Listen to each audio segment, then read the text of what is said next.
Today we're diving into something really interesting, the hidden psychology of quiet people. And trust me, it's going to completely change how you see that person who listens more than they talk. I promise, it's probably not what you're thinking. So, let me ask you something. Have you ever been told you're too quiet? Yeah, I bet that hits home for a lot of you. It's that comment you hear at a party or in a work meeting, right?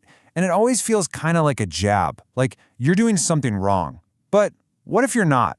Well, here's the thing. Psychology actually tells us that your silence isn't a weakness at all. In fact, it's a sign of some really deep processing going on in your brain. So, far from being a flaw, it can mean your mind is just working on a much more complex level. Okay, so first up, let's just bust this myth wide open. Where did we even get this idea that being too quiet is a bad thing? You know the deal. It's the standard assumption people jump to. They see someone being quiet and they just fill in the blanks. They think, oh, they must be shy or unconfident or maybe even uninterested. But yeah, psychology has a completely different take on this. All right, so let's talk about the first real superpower of quiet people, and that's active observation. The big takeaway here is that when you're quiet, your brain isn't just switched off. Nope, it's actually firing on all cylinders. And we're not just talking about passively hearing things. Active observation is a seriously high-level skill. Think about it. While everyone else is scrambling to figure out what witty thing they're going to say next, your brain is just soaking it all in. It's analyzing a massive stream of data. And I mean all of it. You're not just hearing the words. You're practically decoding the entire social matrix. You're the one who notices that tiny hesitation in someone's voice, or that little flash of sadness behind a smile that everyone else misses. You are seeing the invisible power dynamics unfolding in the room. So you see, this isn't some kind of social weakness. It's actually a sign of some serious intellectual and emotional horsepower.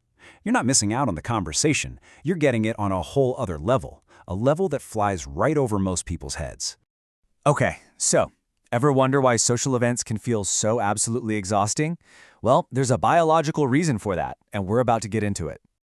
Chances are, if you're a quiet observer, you've got what's called social sensitivity. Basically, your nervous system is just more finely tuned to your surroundings. It's like having all your senses turned up to 11.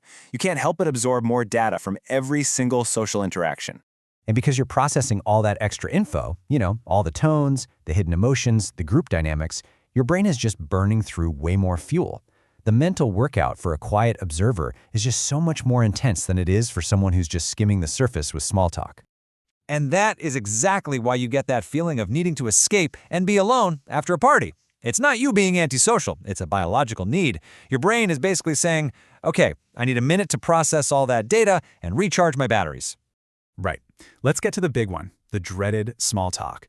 If you're a quiet person, this is probably your kryptonite. And guess what? There's a totally scientific reason why you find it so, unfulfilling. Here's the deal. Your brain just isn't built for meaningless chatter about the weather. It's always digging for something deeper. It wants to find the real meaning, the logic, the why behind things. While others are just looking for a quick reply, you're trying to build a whole mental model of the conversation. And check this out. There's even a chemical reward for it. When a conversation finally gets deep and meaningful, it's like a switch flips in your brain. It lights up, and you get a nice hit of dopamine, that feel-good chemical. That's why one good deep conversation can leave you feeling totally energized, while a whole night of small talk just leaves you feeling drained. And that brings us to the last piece of the puzzle. And honestly, it might be the most important one. It's all about where your sense of value comes from. So there's this big psychological term, internal locus of evaluation. All it really means is that you don't need other people's approval to feel good about yourself. Your self-worth isn't tied to how much attention you're getting. You're the one who gets to decide your value. Bottom line, you don't need to be the loudest person in the room to feel valid. Your self-worth is solid. It's built from the inside out, from your own thoughts, your own principles, and your own understanding of yourself. So when you really think about it, being quiet isn't passive at all. It's a choice. It's an active decision you're making. You're choosing authentic connection over putting on a social performance. You're picking genuine understanding over the noise. And what's the result of all this? You end up with some pretty amazing strengths. Because you spend so much time observing and processing, you develop this razor-sharp intuition. You have incredible self-awareness, and you have a rock-solid sense of who you are. These aren't just quirks, they're actual superpowers. So the next time you feel a little weird for being the observer in the room, I want you to remember this. You aren't broken. There is absolutely nothing wrong with you. Your mind is just wired for depth in a world that can sometimes feel a little, well, shallow. So own it, embrace it,